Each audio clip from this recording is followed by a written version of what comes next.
Welcome to the Toddcast, your weekly leadership nudge. My name is Todd Long, your host. I want to start off today with a story that I read from Fox 4 News. It was an article that was written a couple of months ago, and it reads this.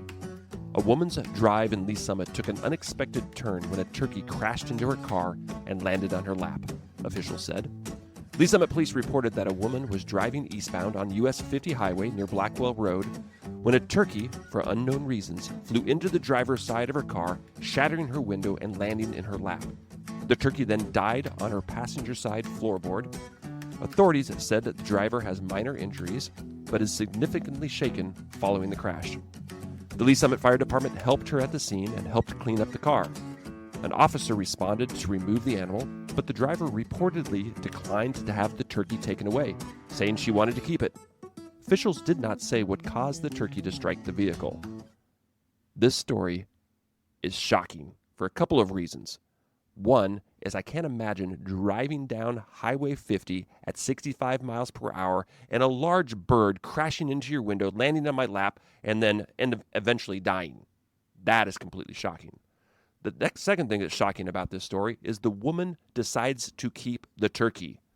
Was she thinking, hey, Thanksgiving dinner is provided for now. I went through all this. Man, I'm going to eat that bird. It's revenge or it's Thanksgiving. I don't know, one or the other. And the other thing that surprises me about this article is that the author makes two statements that kind of crack me up and are a little bit surprising. It says, for unknown reasons. Unknown reasons, the bird flew. And then at the very end, it says officials did not say what caused the turkey to strike the vehicle. How would the officials know? How would the turkey know? I think it just happened randomly. I've been talking about emotions of leading people, and today I want to focus on shock. And I want to look at shock from a couple different perspectives. I want to define it first of all. Then I want to share two stories that cause shock in the organizations and look at the consequences and benefits of that. We'll have the try it out section. I have the quote of the week, which is a special one. And if you stick around, I have some bonus information. I want to share with you some things that shock me. Let's make this happen. Welcome to the Toddcast, your weekly leadership nudge. Welcome to the Toddcast, great ideas you'll love. Last week I talked about surprise, and I defined it as emotions caused by something unexpected, sudden, or novel. And I specifically looked at positive surprise, which is an intentional act for the well-being of others, and looking at that as a leadership strategy. I want to then build onto that and talk about shock. And here's the definition of shock. Shock is a sudden, unexpected disturbance of the mind or emotions. It's a state of surprise, disbelief, or distress caused by something unexpected. I see the difference between surprise and shock is disruption, disbelief, distress. Those are some key indicators if something goes beyond surprise and moves into shock. There are both unintentional events that happen that are shocking and intentional events that are shocking.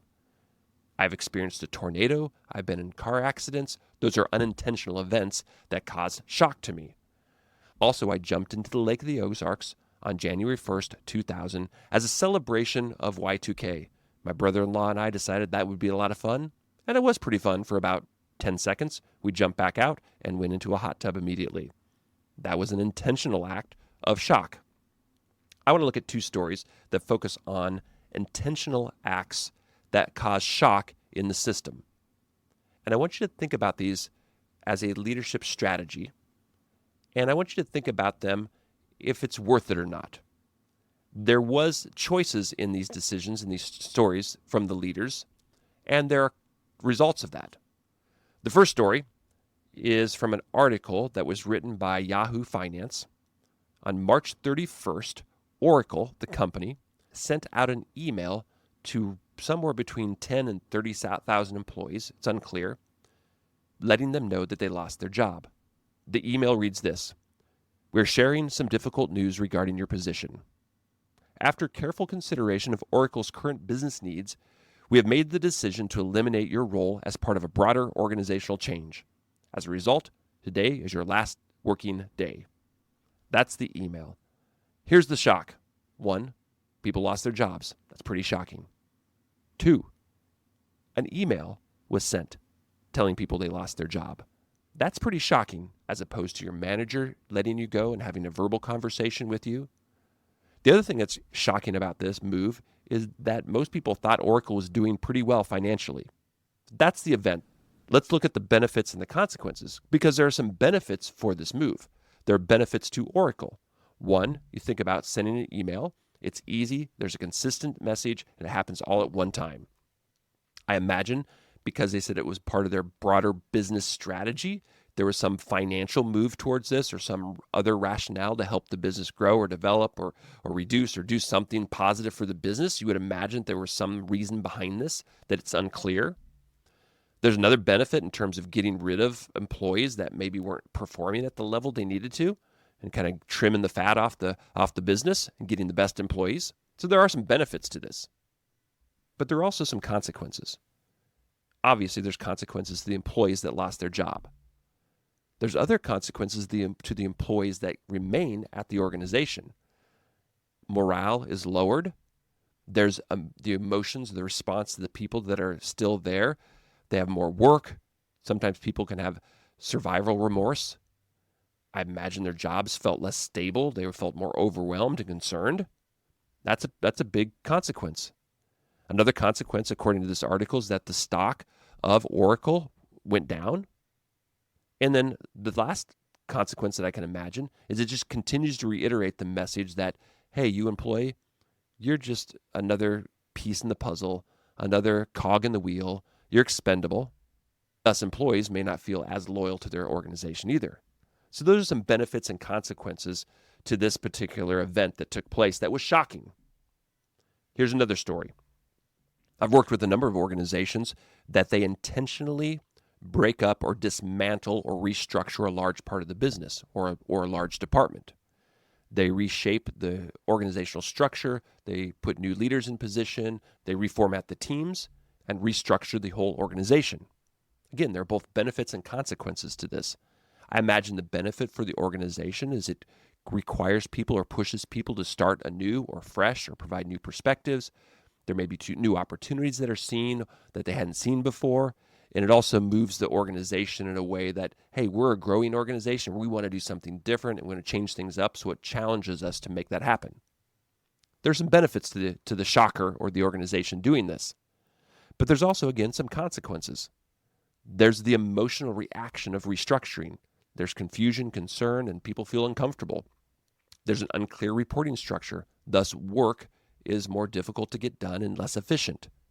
Another consequence is the reformation of teams and groups of people working together. Trust has to be formed again. Efficiencies within those working relationships have to be reformed. I also imagine a consequence could happen to the clients, the customers this organization is serving. Those are some consequences. I'm not here to tell you as a leader if you're supposed to use shock as a leadership strategy or not. What I want you to do is I want you to think about if you're going to do some leadership tactic or behavior that could cause shock or disruption or disturbance to the people that are experiencing it, is I'd like you to stop and think about what are the benefits and also what are the consequences, because there will be consequences, and then how will you manage those consequences?